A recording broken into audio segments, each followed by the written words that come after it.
this company called Western Fishing Tackle, and I'm a manufacturer, and I manufacture this.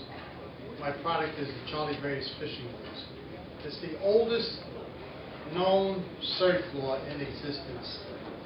It dates back around 1930. I'll give you a little history about Charlie Graves. Charlie Graves came from Sheepshead Bay, Flatbush area.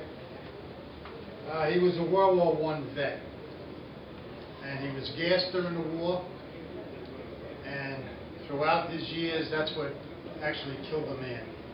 He was more or less taken care of by the federal government for his illness that he had. But being gassed with mustard gas back then in World War I, it was used a lot, and Charlie, it wound up killing him. But through his life, he designed these lures that we know them as today, squid tins. Okay? And the reason why tins are called squid tins is, number one, all metal lures are referred to as tins because of the alloy back then known as tin. That's what all the lures were made of. So when they relate, oh, they're catching fish on tins, it just relates back to the alloy. The squid part, or called it a squid tin, is the art of throwing something in, throwing a lure in the water and retrieving it. Is called squidding the beach. And that's where you get the term from, the Penn squidder. Okay, so we put that together to give that relationship. Throughout the years, the evolution of lures, especially tin lures, when they were first designed and manufactured, they were all done very, very rough. They didn't have too many components, the way we have components today to make fishing lures today. They were all designed and made with fixed hooks. And all the old type tackle stores, whether they were inland or down by the beaches or anything like that, everybody had molds similar to the Charlie Graves style. And they would make the tins out of tin, and you would see them hanging up in the shops. But most of the lures were all with fixed hooks. Later on, things started to change. More hardware started to come out. Charlie Graves was using cotter pins instead of hook hangers, and he started to take out the fixed hooks and started to replace them with a hook hanger and a swinging hook. Still back then, there was no split rings. So what Charlie Graves did back then, to get the hook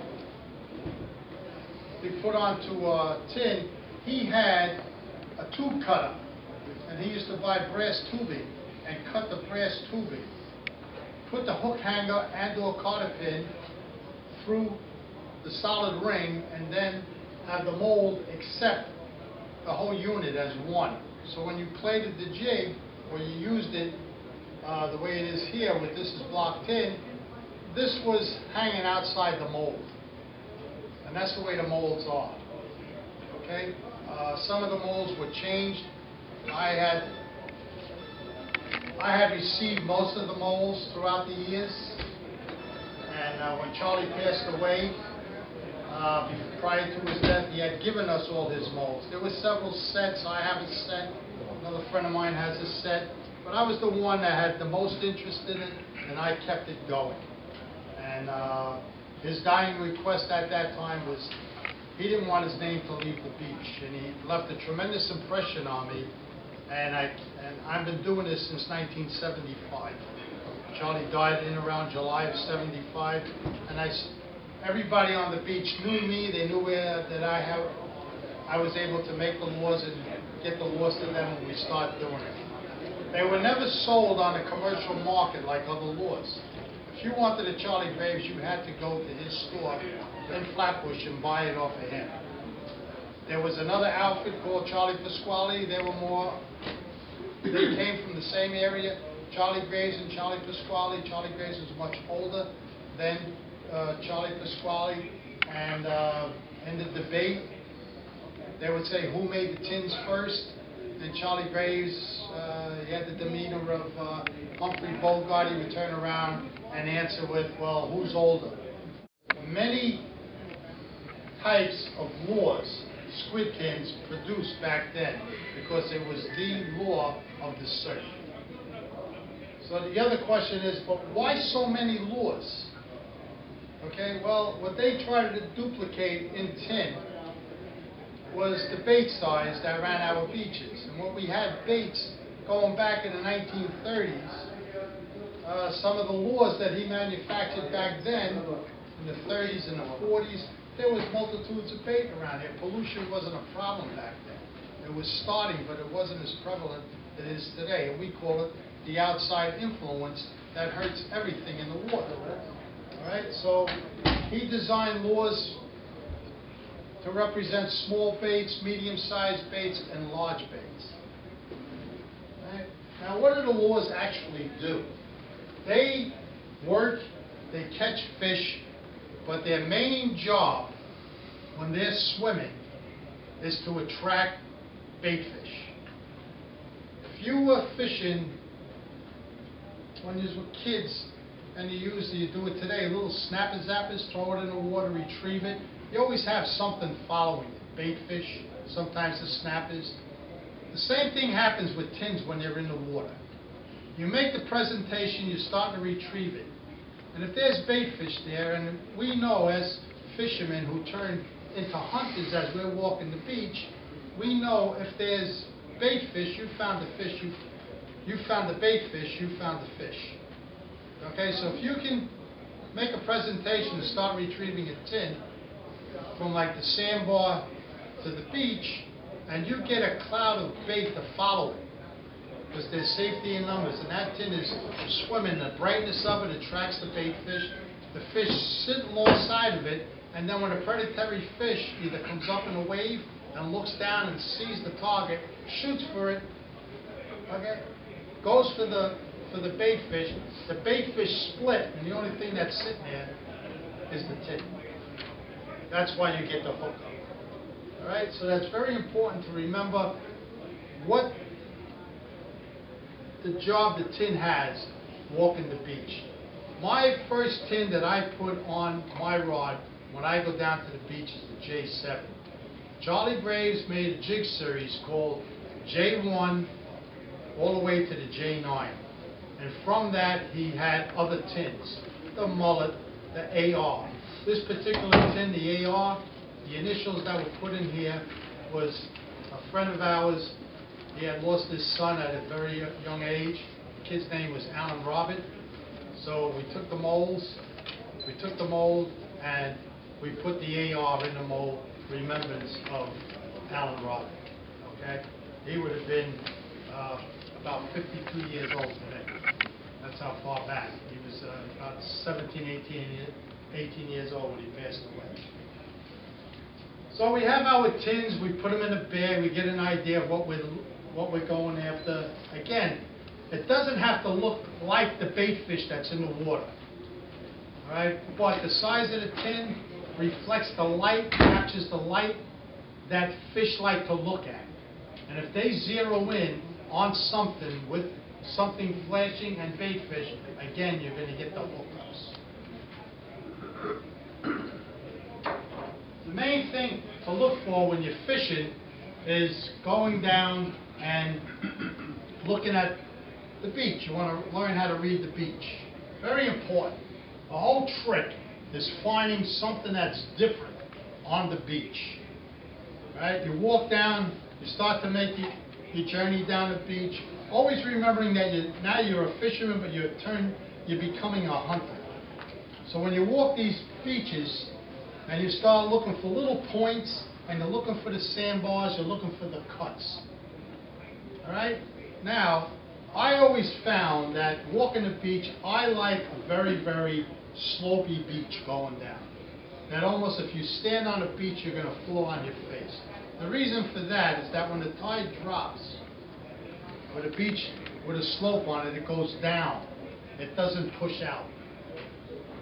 And what happens is that most of your bait fish, again, look for bait fish. If you found the bait, you found the fish. If the bait fish are congregating, they'll come right up along the beach, and they're in there, in the crease or the first wave. They'll sit in there, and if you can see it in there, Line, something's going to come down here, it's going to push on it on this bait. But you always look at that slope. And if you can get a point with a slope on it, and you have a ball like this sitting out front, you feed a tin into that, you're definitely going to hook up on fish. Now people say to me, Ralph, you know, you got your plug bag, you have plugs in your plug bag, you have your plastics and everything. I says, fine, always remember this, because this is another key to this whole thing about tin fishing. Plastic and wood are very good, but you always win with tin. Okay, and the only thing that covers more water than a tin when you're fishing is the sky up above. Okay?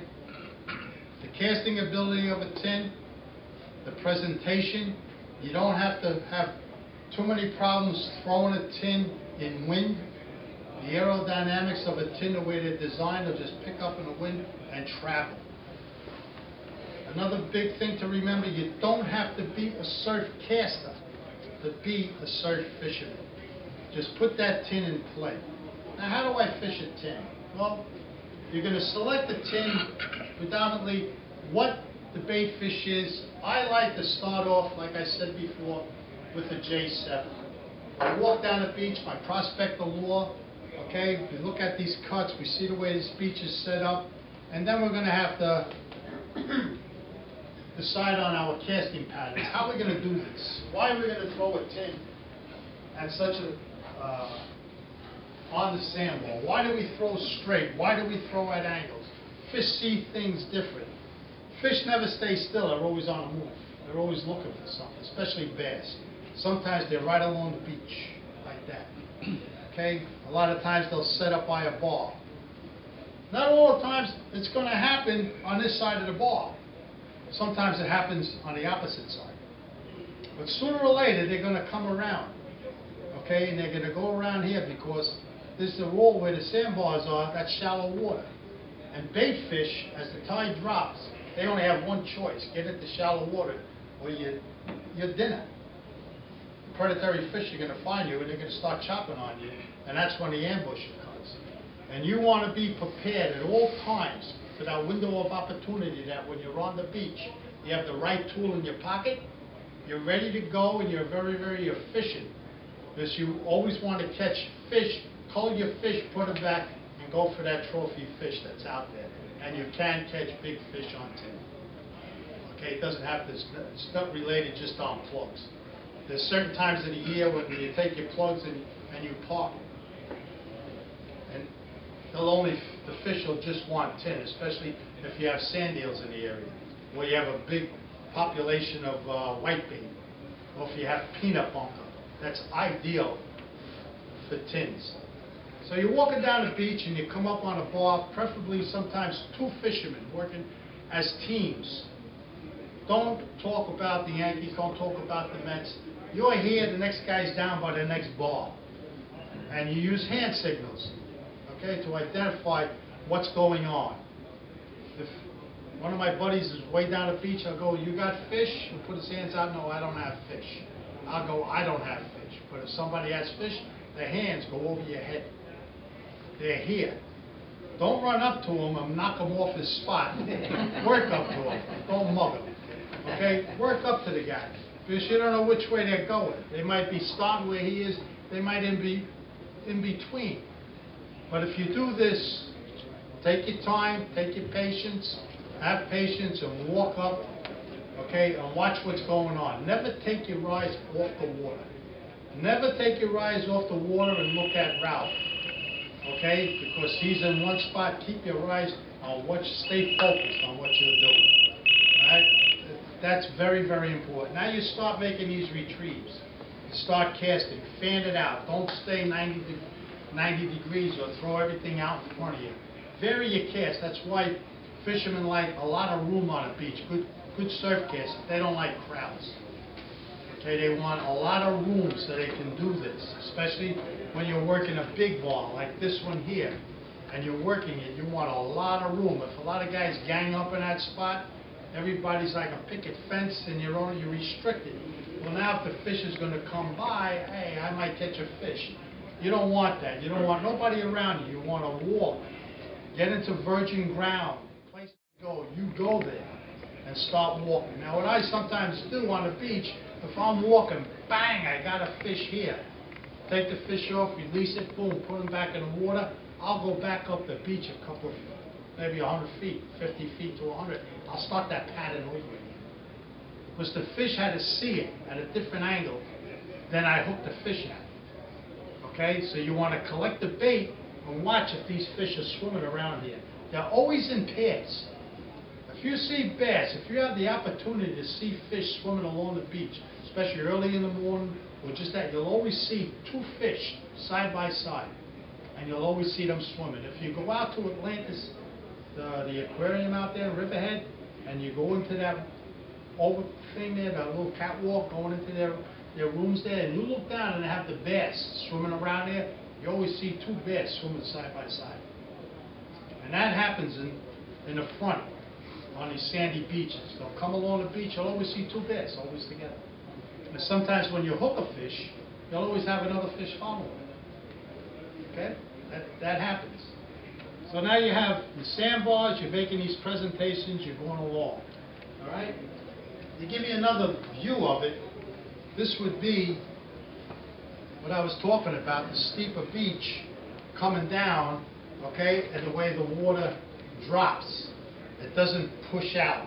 And you have your sandbar, you're up here, and you're making your presentation. And you have your trough. And if this is tight, close in, the water, when it moves through there, creates a lot of turbulence.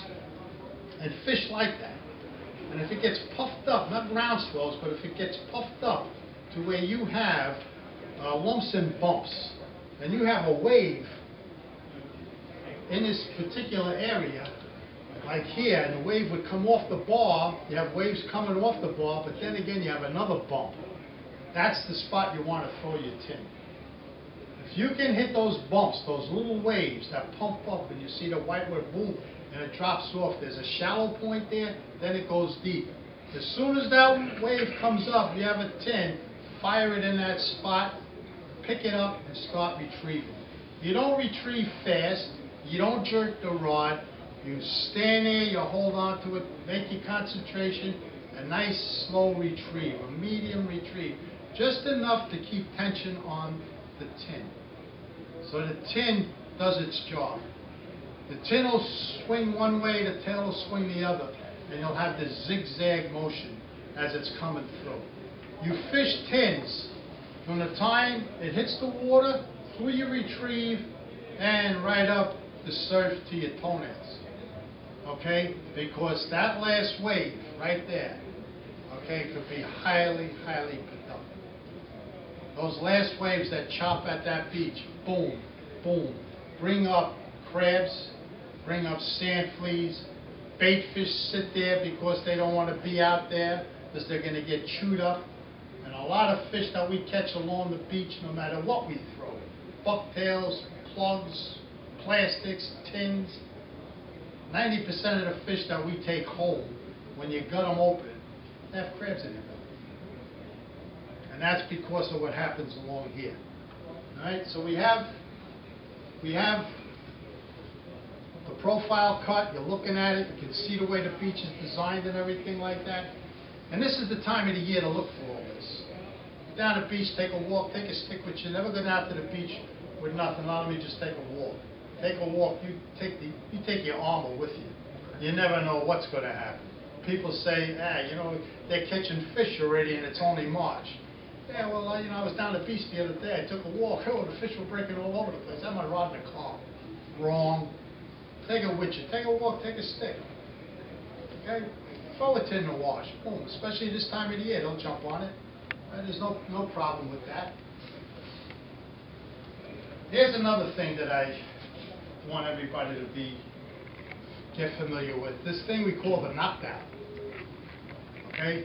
And all the hard work that Mother Nature makes during the spring and early summer or through the summer, the pile of sand up on the beach,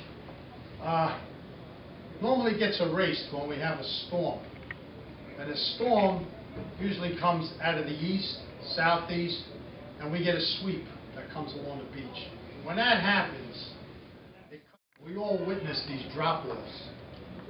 Like you walk to the edge and bang, it's down 4 feet, 5 feet, okay, and it could get dangerous. All right? Now all the sand that was up here on the slope now gets pushed into the trough and shallows out the trough. Now it's no more where you were standing yesterday and the tide going down. Now the tide goes out. Okay? Now it makes it difficult for you as a fisherman to really read that the right way, because you cannot fish this beach at certain tides. It'll only be the last hour and a half of the outgoing water, because you have to get way out on the beach, and you can see sometimes you'll see like bumps going along the beach. It can get very dangerous because there's soft spots in it. All right, so you want to stay aware of these drop-offs and what happens when this happens, and the sandbar or the trough gets filled in with sand. The only thing that reverses this is Mother Nature picking it up and pushing it back up on the beach.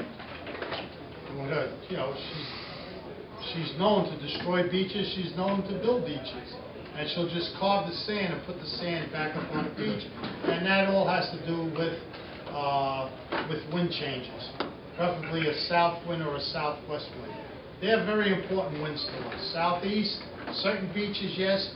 South Shore, Long Island, Jones Beach to Robert Moses, southeast winds really hurt us. You know, strong east winds really hurt us. Maybe further out east, where the structure is different out there and the way the Long Island is made, Montauk and everything, they want those east winds or whatever, that'll help you. But over here, it'll hurt us. Puts weed on the beach and everything. You don't want that. All right? So, we understand everything about the beach. We know what we have to do. We carry our plugs. I have a plug bag made up here with all different types of plugs in it. It's mainly used along the South Shore beach, even the North Shore.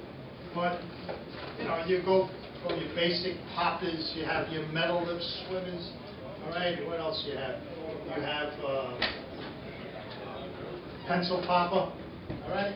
All fantastic lures, right? But again, at certain times, they're useless. Right? You'll catch fish, night fishing, plugs, great. You can fish tins at night.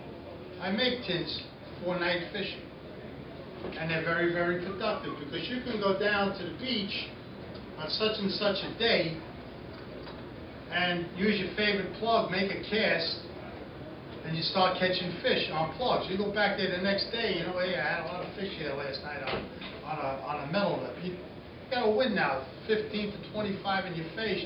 You make a cast and you're watching that plug come back and it winds up on the beach. Okay, go to a tin, preferably a white tin. This season, there was an article written in Fisherman a couple of weeks back about this one gentleman that took a D5 and painted it black. I make the D5, okay? We're making a J8 that swims a little different than a D5. It doesn't go down as deep. So I'm putting a tin out in the fall, right, just before the fall. It's going to be a J8 in black. I make a J8 in green, and I make it in white also. I have several tins that I've been starting to paint, and with tremendous success with them. Right?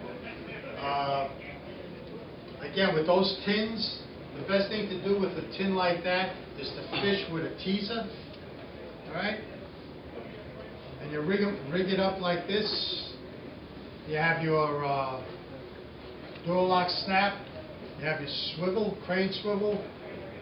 Put an inline teaser in there, especially for night fishing, because the J8 will come up in the water column, and you have the teaser up here, and you're cranking it, all right? And you have the illusion of one fish chasing the other. And with that, that produces strikes. However, if you're on the beach and you're using this system at night and you're catching fish, great. It also works very well during the daytime. But the thing to be cautious about, because You have to protect the species of the fish. You don't want to continuously catch 2 fish at a time. Because when you catch 2 fish at a time, you have one taking the IRT subway, the other guy's going with the BMT. One is going east and one is going west. Okay? And somewhere along the line, one of these fish are going to die when you put them back in the water. So if you're catching more fish on a teaser than you are on a tin, okay, then carry a tin in your bag with no hook on it, just to make the presentation. You'll get the same type of swimming action and the same type of illusion of 2 fish, one chasing the other. I use white feathers on my teasers. You can use black. The other one that's good is like a blood or a wine red, as far as a teaser. They work fantastic. All right? Again, making teasers and everything, that's your choice. That's a good hobby to get into. You make your own. We sell them made up for Fluke, but I don't sell the teasers made up for striped bass, because a lot of guys like to tie their own. Again, along with the tins, you build an arsenal. Take a tin pouch, fill it up with your tins, walk along the beach.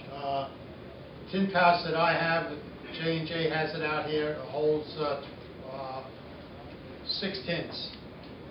When I outfit that bag and I'm walking the beach, that tin bag of mine carries 21 tins in it. That's how many tins I carry. It's on my waist.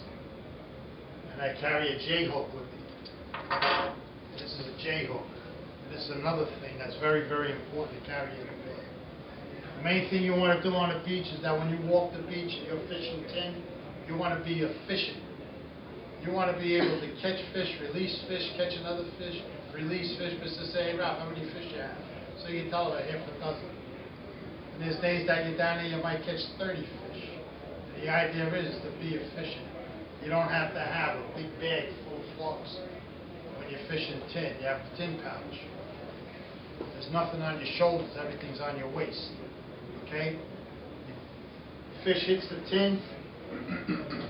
Fish hits the tin, it's on a leader. Alright? You bring the fish into the wash, you wrap the leader around your hand, you pick them up, you take the J-hook, you reverse the process, boom, bang them off. You're standing in the wash, boom, you bang them off and the fish goes. You get a really big fish, 20-pound class fish, you bring him into the wash, as easy as possible. Use a hook out and grab it and pull that hook out. I see guys standing on the beach, they're cranking away, like you do with bluefish on a party boat, trying to get the jig out of the fish's mouth. Don't do that. You heard a bass's mouth and drive a hole in their mouth. They become hook shy. They'll sound, they'll go to the bottom. That fish is dead. Won't feed no more. Okay, that happens. I don't know how many times you catch a fish that sometimes by accident you rip the lip off. The fish swam away. Yeah, swam away. He went to his death. The fish stays alive so many days, and then because of that damage to the fish's mouth, the fish will die. So what you want to do is get the hook out of the fish's mouth the same way he took it.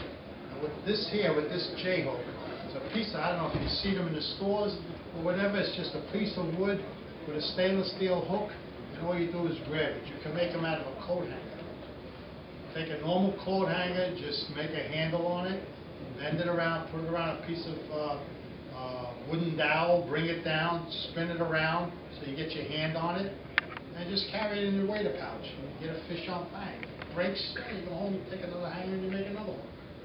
Okay? Again, different size tins to match the hatch. That's the idea, the whole thing. Right? Making the presentation, again, towards the beach, cast and retrieve. Okay, be very, very conscious of what's going on at all times. Don't scout with your eyes looking at another fisherman. If you're partners, remember what I said about the signals. Some guys that I fish, they love to walk. And they'll go from field 6 and they'll walk east, they'll wind up in Tobay. And they'll walk back. Take something with you To hydrate yourself, stay hydrated. You don't want to pass out on the beach. All right?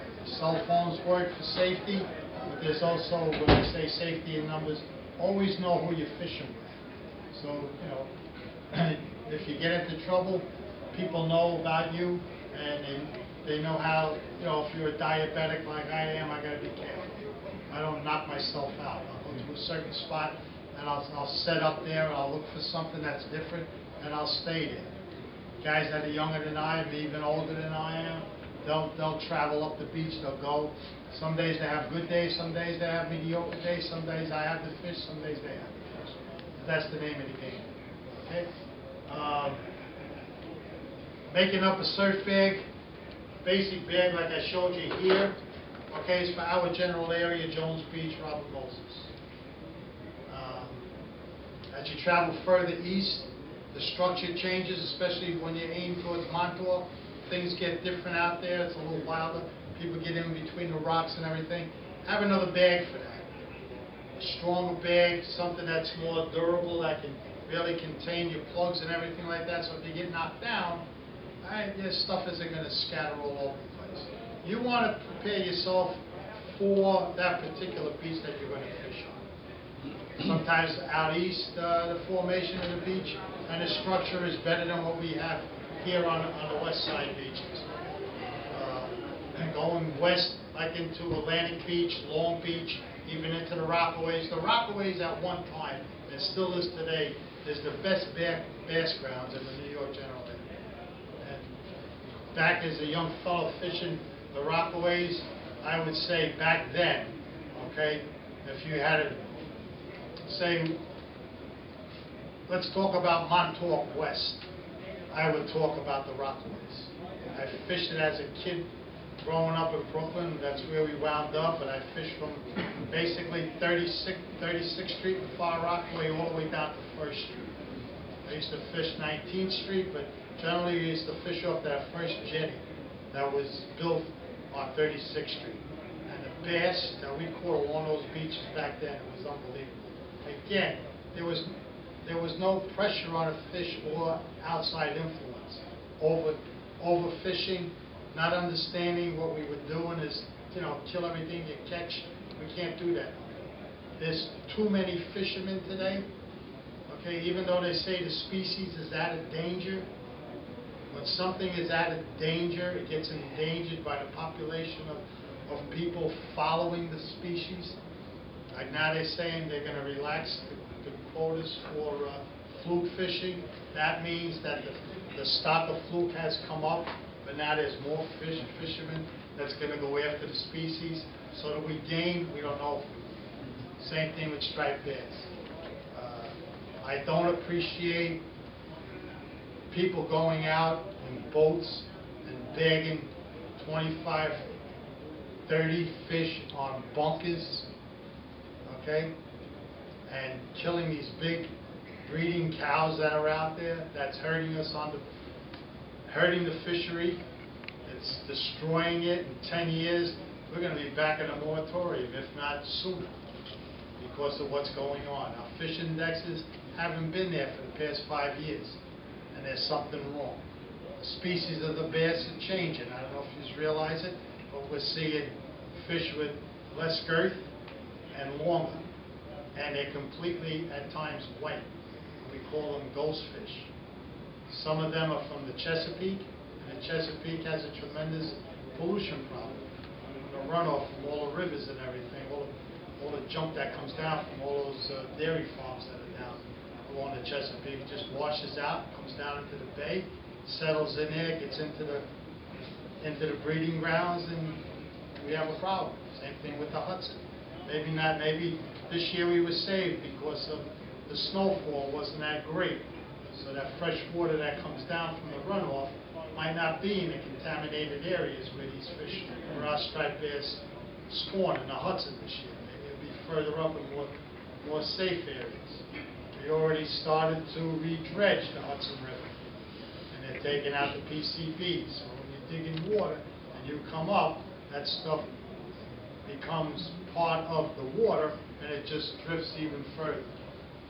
We're going to save the species. all the paper and everything that's written about saving the species doesn't get done unless we do it as a group of fishermen. Charlie Graves, when he put this all together, he had 68 different styles and sizes and tins. Again, from the small spearing sizes, even down to a fixed hook snapper jig. That was really, it's unbelievable, this little jig with a little fixed hook on it. When it bounces along the water, how the snappers go after it. Okay? And he made sand-eel jigs. Okay? He made broader jigs that we'd use like if there was bumper around. I showed you this AR. The J7 being the pioneer jig, and you work from that. This is in block tin. It's 1 3/4 ounces in block tin, 2 ounces in white metal. So the variation is there. Now, why tin and why white metal? Well, walking along the beach, as the water column changes, okay, and you're casting, there's a lot of times you throw a tin out and bang, you grab the bar and you dug in. Always remembering that the bait fish never changes inside to compensate for the droppage of water or the shrinkage of the water column. So metal in water is very buoyant. So you take a J7 that's in white metal and it weighs 1 weight, and you take J7 and tin, which is less buoyant or more buoyant in water, or even come higher. Well, using a tin law, you would come off the bottom even more. Having the same size bait, swimming the same way that a regular metal lure would swim or a white metal jig would swim, okay? And you don't have to worry about changing the size of the lure to compensate for the loss of water. You can swim it in shallow water because as you pull it, it comes up to the top. And once all these tins are all designed, that when you grab them and you start to retrieve them, they'll automatically come into the water column where they're supposed to swim. Now, basic tins for the South Shore, I always recommend to start off with the J7. Then I'll go to a J8 in my tin pack. I'll go to a D5, which goes down, same weight as a J8, and I go to an 8M. And an all-around tin to carry in your pocket, in your bag, or you're in the tin pouch, is the butterfish. And the butterfish shakes like a demon. Aerodynamics, it takes off. It's a 2-ounce jig in white metal. When you make the presentation, you can actually see the rod tip flip. That's how that thing is really dancing. It sounds like a cell phone. But that's the way it works. Again, don't just say, I didn't catch nothing on it, take it off and go to something else. Stay with it. Okay? Especially if there's bait in the water. Keep doing it. I go down to the beach and sometimes I fish all day. And I'll go down to the beach and I'll start out and I'll look for high water and I'll fish that whole tide down. There are certain times of the year that you start out, you want to fish day breaks. Some people disappear during the daytime and they come back for sunset. Okay, daybreak, I want a front row seat. I want to be right up there. Okay, if there's September, there's mullet around, I'll swim a plug. Okay, but if I have to reach and I want to catch tin, I turn around, I put my tins on, and I start fishing. There's at times that I catch more fish on tin than I do on plugs. Right? Working with your, set your leaders up, setting your leaders up, the way I showed you, carry leaders rolled up, one leader, 1 pound, 1 bag. Don't put 2 in a bag and try to save on a baggie. Many years ago I did a show. It was in Seaford. And I was showing how to set up the bag with teasers. Well, made the mistake, which was a good mistake. People learned from it. I learned from it. I stopped pulling my teasers, my leaders out of my bag. Well, I had a spaghetti mess. I'll melt is going to run up to my table to start cutting these things free. It was embarrassing, but you know, I showed what could happen by making a mistake. So you roll your teasers up. You don't have to use the pipe cleaners on them, but put them in a plastic bag and put them where you can find them fast. Because if you should snap a tin off fishing, okay, during a blitz, and the window of opportunity is near its end, you want to put that leader and that jig back on that lure on your rod as fast as you can. Now, fishing the beach, I always recommend with rods in relationship to tins, any rod that's from 9 foot to 11.5 foot can handle almost everything, your plugs and your tins. Again, don't go down to the beach with an undersized stick when you catch a fish, or this is sport fishing and you're running up and down the beach trying to save this fish. You get them into the wash, you pick the fish up, the tail is just barely bouncing, and you look at the bass, and under here, and then anything that's white around the scales of the fish, the belly, the tail, you'll see this redness come out in the fish. That's like you sweating. That's like the fish is breaking down. Okay? And again, when a fish is in that condition, he's more or less a fish that's going to swim off and die. Okay, so again, if you go down to the beach with a small rod just for sport fishing, you're hurting this. You'll have a lot of fun, but you're going to hurt the fish. Bigger sticks, be able to hook a fish, retrieve the fish, bring him in, get him into the wash, use the J-hook, pick it up, boom, right off the tin, right into the water. The other thing is, what kind of line you use, Ralph? Well, I'm a monofilament guy. Okay, maybe this year, I say this every year, maybe this year I'll go into braided line. I don't know yet. I see guys on the beach with braided line, windy days, make a cast.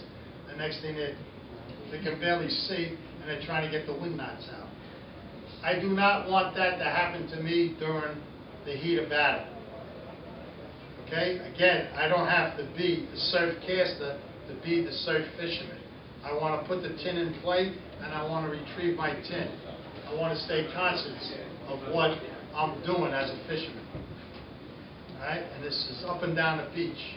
I carry 2 spools in my bag. I use a 704 pen. I have Von Stoll, very, very good product. But I have several 704s. I carry 2 spools, one with 15-pound test and one with 20-pound test. If I'm into fish and they're good sized fish, off comes the 15 and I put the 20 on. Okay, and with a good casting rod, you can reach your target and you can lay on a fish. With 20-pound Andy, even 20-pound big game Berkeley is very good. I also use that. 2 spools in the bag, one on a reel, one in the bag, and you make your change. All right? Mono wears out. We know that. It stretches. One of the problems with mono is up at the tip, where you always relax your line to make your cast. That's where the stretch comes first. If you're catching fish and you relax your line, you see that little knuckle pop up where you're making your cast. That's a fatigue point. You want to take it from there about 6 to 8 inches behind that, bring it down to the bottom of the rod, cut it off. The cheapest thing between you and the fish is your line and the hook.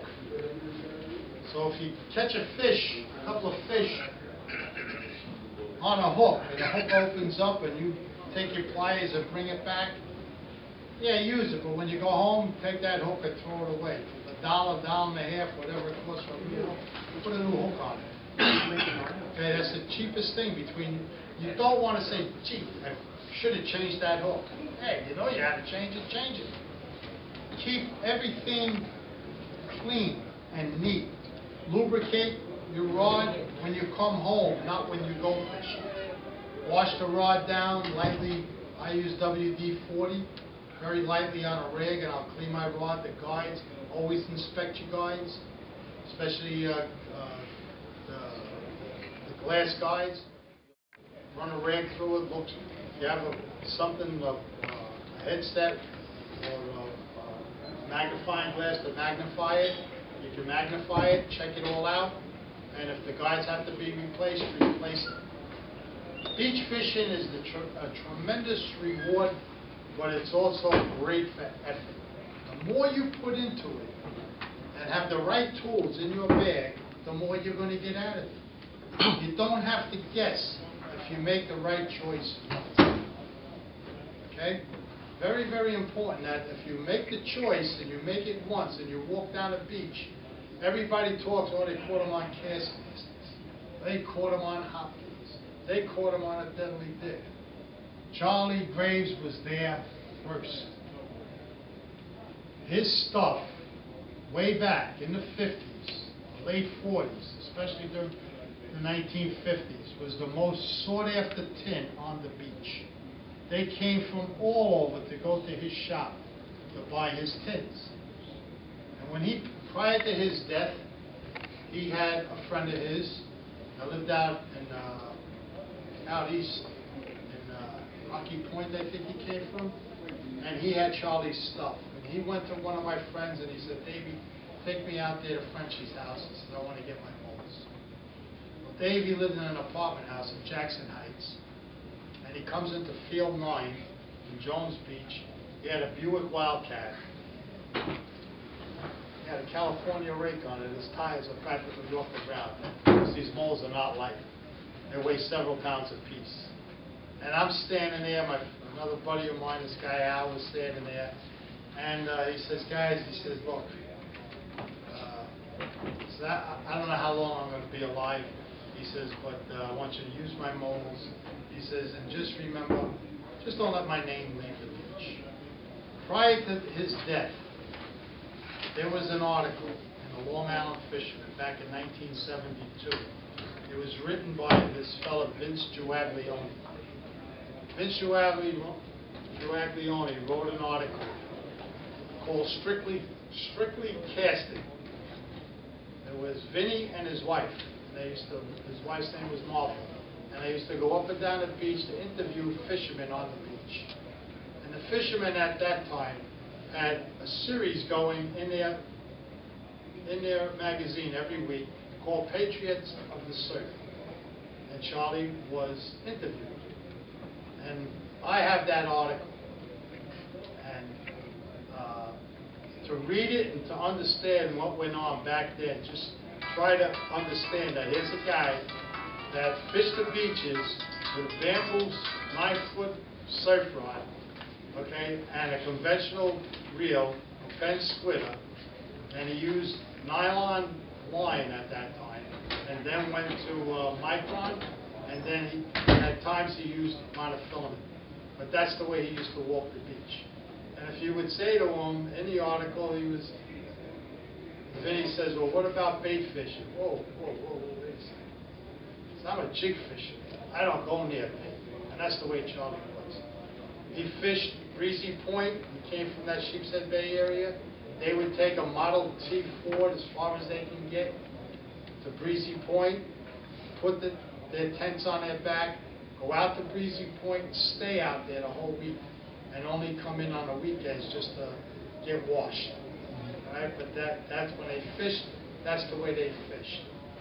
And throughout the years, he developed all these different tins. Charlie Pasquale was also a neighborhood guy. He developed the tins. Kendon. Anybody ever hear the trade name Kendon? That stood for Ken and Don Atlas. They were also from Brooklyn, but they came from where I came from, East New York. And they made tins. Then there was BW.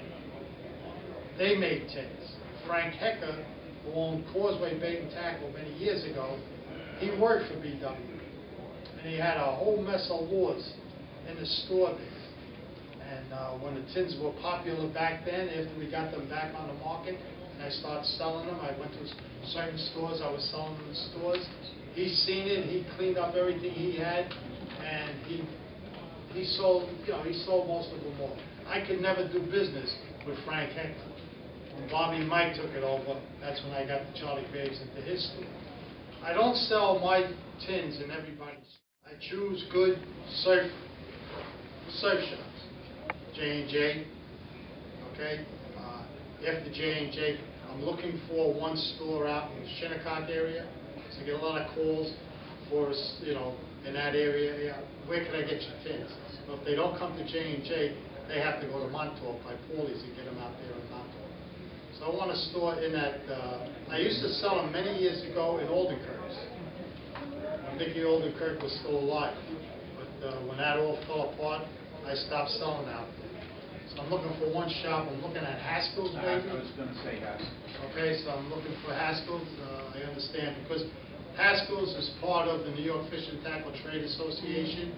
I don't know if the other two stores out there are also members, but one of the brothers, I think they're two brothers, he came on board for some of these fishery issues, and he volunteered his time and services to help out you fellas as far as being a spokesman for NIFTA at these general meetings for fishery issues. He might even went to Washington this past week.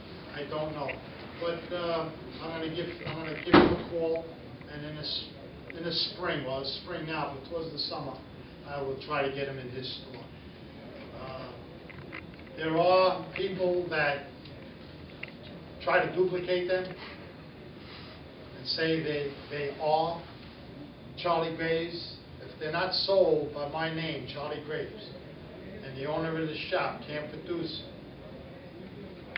the card or the header card produced with Charlie Graves on it, West End Fishing Tackle, it is not the real thing. There is an outfit that I think they're up in Connecticut or Massachusetts. He went online, bought several pieces from my product line. He started producing them in block tin, and he said he found these hard-to-find items, and he liked to bring them back, and they're of the Charlie Graves style. Okay, and one of them is a tin that I designed and made, and he took fame to claim to this thing. He's a pirate. Okay, it's not the real thing, and I'll even give you the guy's name. It's Salty Plugger. Okay, and talking to him and try to talk him down. Well, the only way I can talk him down is play offense. He has to defend himself. I have nothing to hide. These are all made legitimately out of the Charlie Graves mold. They're all casted one at a time. They're not done in production on spin casting molds. Where you put 4 or 5 in a mold, you vulcanize the mold, and you get 4 or 5 tins, and you pour your brains out. Yeah, that's great if you want to fool the public. But every tin that I make, which includes the tying of the hooks, is all done by me. We don't base our production on how many we can make. Our production is based on how good we can make them. There's at times you might have to wait for tins because it takes me that much longer to groom them down and get them to a plater. But that's how they're made. They're all done in gravity molds, all one at a time. Okay, nothing fancy,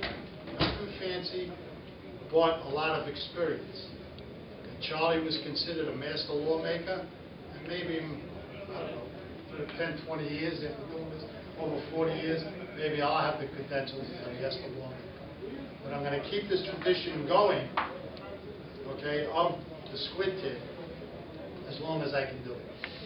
Okay, I'm 68 years old. I got plenty of time. It's only a number. I feel well. I have a lot of support as far as if anything should happen. I have friends that I owe them my life sometimes because if you call them, they're right there for you, and they respond to you. And if something should go down, they're right there to fix it for you. And that's what this all. That's what you build up throughout all these years fishing on these beaches. The friends that I have made, and I figure 58 years of fishing is unbelievable. We have a small group of fishermen that started out many years ago. It was called the Zipper Club.